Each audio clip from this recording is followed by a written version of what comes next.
Léa Salamé incarne l'image d'une journaliste franco-libanaise audacieuse, brillante et engagée. Née à Beyrouth en 1979, elle a su s'imposer dans le paysage audiovisuel français, alliant rigueur, empathie et esprit critique. De ses débuts modestes à sa position actuelle de figure incontournable des médias, son parcours est une véritable leçon de résilience et de détermination.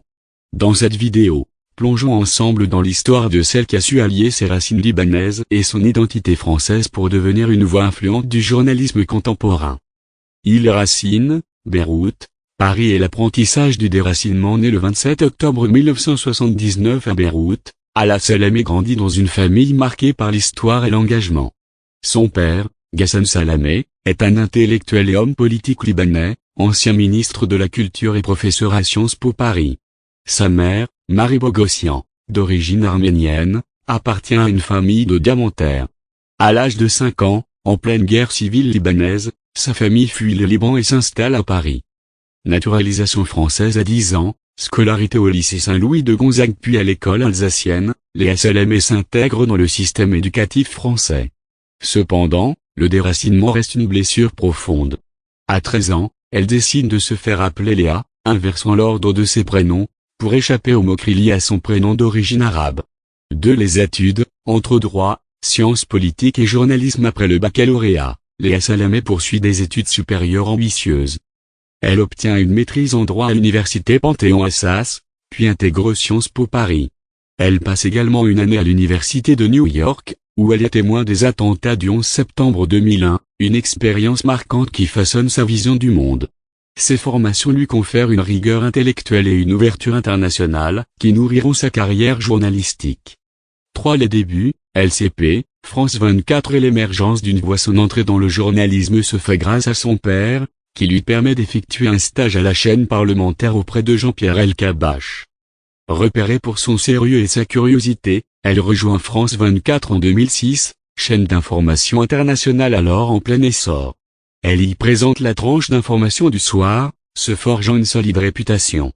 L'Ascension, Plus grand que télé, France Inter et France 2. Fin 2010, Léa Salamé rejoint Plus grand que télé, où elle anime l'émission Élysée 2012, dédiée à la campagne présidentielle française. Elle y rencontre Éric Zemmour et Nicolas Domenac, avec qui elle anime Ça se dispute, un débat politique animé qui la propulse sur le devant de la scène médiatique. En 2014, elle intègre France Inter, où elle devient l'intervieweuse politique de la matinale à 7h50. Son style incisif et sa capacité à confronter les invités font d'elle une figure incontournable de la radio française.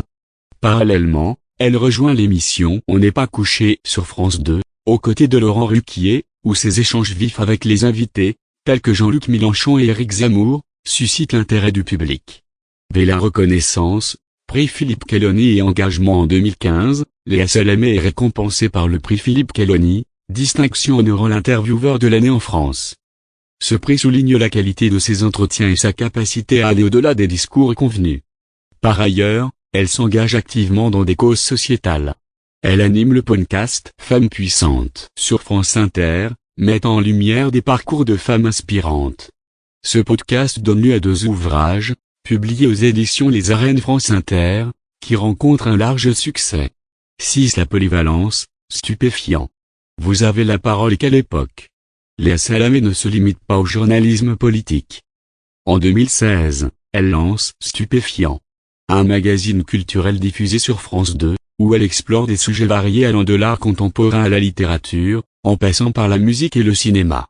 En 2019, elle co-anime Vous avez la parole sur France 2, une émission politique interactive où les citoyens peuvent poser des questions aux invités. Ce format innovant lui permet de renforcer son image de journaliste proche du public.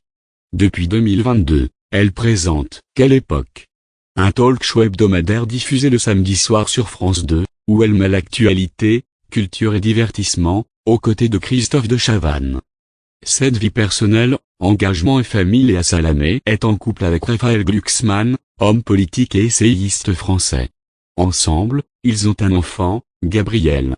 Leur relation a suscité des débats sur la neutralité journalistique, Léa Salamé ayant choisi de se retirer temporairement de l'antenne en 2019 lors de la campagne des élections européennes, période durant laquelle son compagnon était candidat.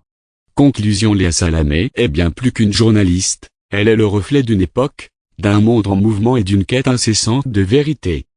Son parcours, marqué par la rigueur, l'engagement et la curiosité, en fait une figure emblématique du journalisme français contemporain.